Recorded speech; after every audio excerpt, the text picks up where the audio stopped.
इतिहास हम सोचते हैं कि ये बस तारीखों और राजाओं की कहानियां हैं जो किताबों में लिखी हैं, लेकिन सच कहूं तो ये उससे कहीं ज्यादा हैं। ये तो भरी पड़ी हैं ऐसी ऐसी हैरान करने वाली कहानियों और पहेलियों से, जहां हकीकत कल्पना से भी ज्यादा अजीब लगती है। तो सवाल ये उठता है कि क्या इतिहास सच में वैसा ही है जैसा हमें लगता है? चलिए, आज इतिहास के कुछ ऐसे पन्ने पलटते हैं जहां लॉजिक और साइंस दोनों ही हैरान रह जाते हैं।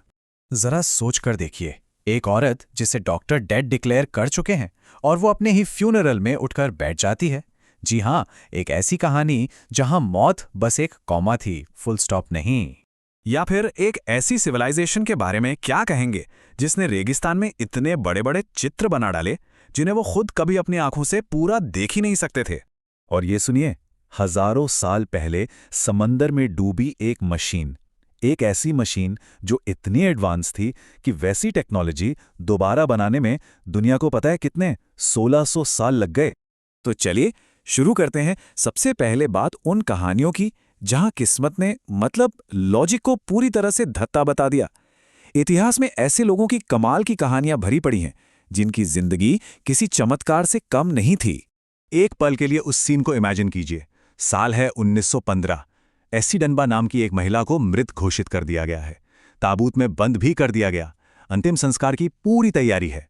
लेकिन तभी उसकी बहन पहुंचती है जो थोड़ी लेट हो गई थी और जिद करती है कि उसे एसी को आखिरी बार देखना है।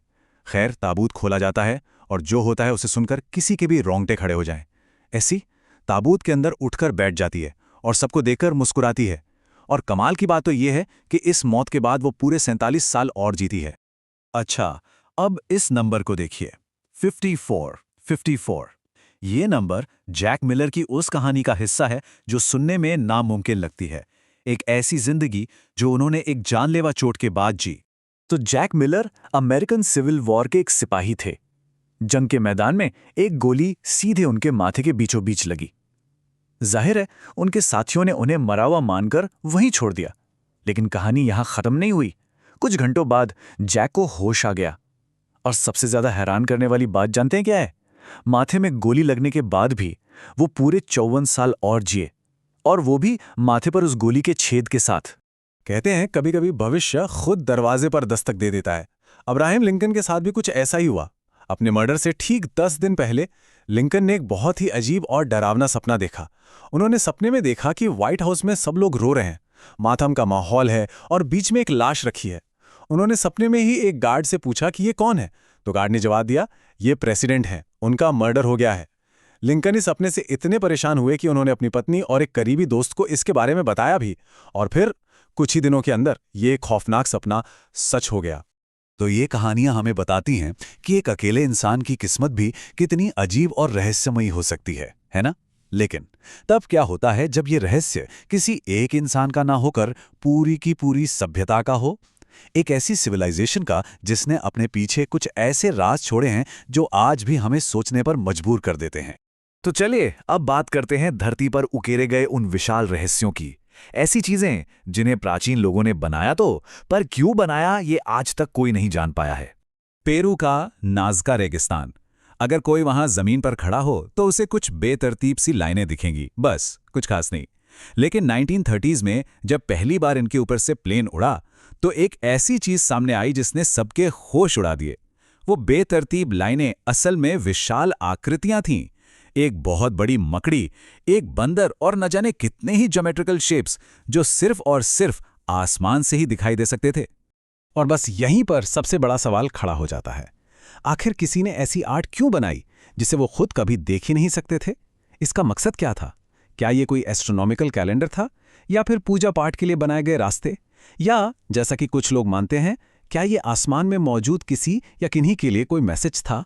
अब पेरू से चलते हैं दुनिया के सबसे अलग थलग द्वीपों में से एक, ईस्टर आइलैंड। यहां हमें मिलती हैं पत्थर की वो विशाल मूर्तियां जिन्हें मोआई कहते हैं।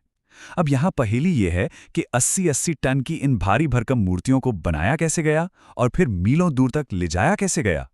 वहां की लोकल कहानियां तो और भी कमाल की हैं। वो कहती हैं कि ये मूर्तियां खुद चलकर अपनी जगह पर पहुंची थीं। और ये मिस्ट्री तब और भी गहरी हो गई जब हाल ही में पता चला कि ये सिर्फ सिर नहीं है, इनके पूरे के पूरे विशाल धड़ जमीन के अंदर दबे हुए हैं। अब तक तो हम विशाल ढांचों की बात कर रहे थे, लेकिन अब बात करते हैं उन चीजों की जो अपने समय से हजारों साल आगे थी। एक ऐसी एंशिएंट टेक्नोलॉजी जिसका उस जमाने में होना मतलब नामुमकिन सा लगता है। गीजा के ग्रेट पिरामिड को ही ले लीजिए, 4,500 साल से भी ज्यादा पुराने हैं, लेकिन इनके राज आज भी सामने आ रहे हैं। सोचिए, अभी हाल ही में 2017 में साइंटिस्ट ने कॉस्मिक रे टेक्नोलॉजी का इस्तेमाल करके पिरामिड के अंदर एक बहुत बड़ा छिपा हुआ कमरा ढूंढ निकाला। कितना बड़ा? एक कमर्शियल प्लेन जितना बड़ा। अब सवाल यह है कि इसे बनाया क्यों गया था? इसका जवाब किसी के पास नहीं है। ये कहानी शुरू होती है 1901 में।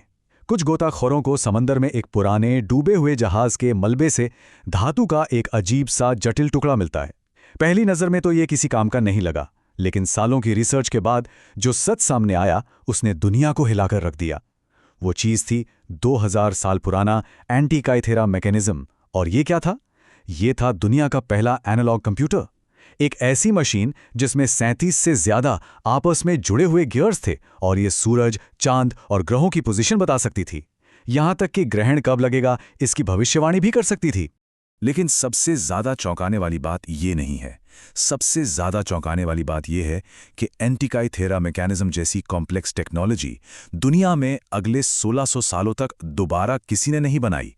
सोचिए, 1400 के दशक में जब यूरोप में पहली मैकेनिकल घड़ियां बनी, वो भी इसके सामने बच्चों के खिलौने जैसी थीं।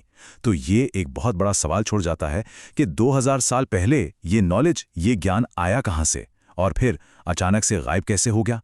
तो ये सारी कहानियां, ये सारे रहस्य हमें एक ही तरफ इशारा करते हैं, वो ये कि हम अपने अतीत के बारे में जो कुछ भी जानते हैं ना, वो शायद पूरी सच्चाई का बस एक छोटा सा टुकड़ा है, जैसे किसी बड़े समंदर की एक बूंद। ये पहेलियां हमें अपने पूर्वजों के बारे में दोबारा सोचने पर मजबूर करती हैं। वो लोग ऐसी चीजें बनाने की काबिलियत रखते थे जिन्हें हम आज अपनी एडवांस टेक्नोलॉजी के बावजूद पूरी तरह से समझ नहीं पा रहे हैं। एक बात तो साफ है, हमारा इतिहास उतना सीधा साधा नहीं है जितना हमें स्कूलों में पढ़ाया गया है।